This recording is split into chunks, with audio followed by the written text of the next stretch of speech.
నమస్తే, welcome to JP news. 10th class పరీక్షలు దగ్గర పడుతున్నాయి. విద్యార్థుల్ని ఉపాధ్యాయులు కష్టపడి చదివేలా, మంచి మార్కులు వచ్చేలా బాగా సాధుతున్నారు. క్షణం తీరిక లేకుండా విద్యార్థులకు ఏ సబ్జెక్టులో ఏ విద్యార్థి డల్గా ఉంటాడు తెప్పించి పాస్ చేయించాలనే ఆలోచనతో ఏ స్కూల్ వాళ్ళు ఆ స్కూల్స్ విద్యార్థుల్ని క్రమంగా పద్ధతిలో శిక్షణ ఇచ్చి పాస్ చేసుకుంటూ వస్తుంటారు. కానీ ఏ స్కూల్కి ఎక్కువ మార్కులు రావాలి, ఏ విద్యార్థిని ఎట్లా చదివితే మంచి మార్కులు తీసుకొని వస్తాడు, ఏ విధంగా వాళ్ళకి అర్థమయ్యేలా సబ్జెక్ట్ చెప్తే అనేది వాటిపై అవగాహన ఎక్కువగా కల్పించి ఆ సబ్జెక్టులో ఆ విద్యార్థిని ముందుకు లాక్కుంటూ వస్తారు.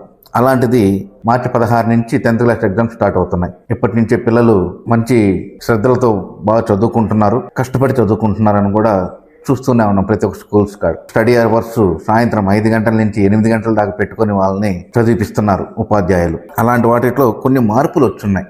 అంటే ఒక్క సబ్జెక్టు కాడకు వచ్చేటప్పటికి కొంచెం ఒక మార్పు వచ్చింది. ఇదేంటంటే 10వ తరగతి పబ్లిక్ పరీక్షలు షెడ్యూల్ ఇంగ్లీష్ పరీక్ష తేదీ మారింది. అదే ఎందుకు మారింది అంటే మధ్యలో 20వ తారీఖు రంజాన్ పండగ వచ్చింది.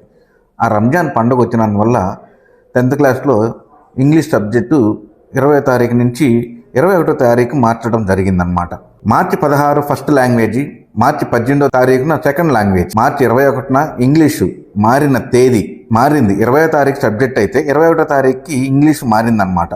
మార్చి 23 గణితం అంటే మ్యాథమెటిక్స్, మార్చి 25 ఫిజికల్ సైన్స్, మార్చి 28 బయోలాజికల్ సైన్స్, మార్చి 30న సోషల్ స్టడీస్, మార్చి 31 OSSC పేపర్ 1, ఏప్రిల్ 1 అంటే మార్చి 31 OSSC paper 1, April 1 OSSC paper 2 అనమాట విద్యా కోర్సులు. ఇది పరీక్ష టైమింగ్ కూడా మార్నింగ్ 9:30 నుంచి, మామూలుగా అంతకుముందు 10 గంటలకు పరీక్ష పెట్టేవాళ్ళు, ఇప్పుడు టైమింగ్ కూడా మార్చారు. ఉదయం 9:30 నుంచి పరీక్ష స్టార్ట్ అవుతుంది.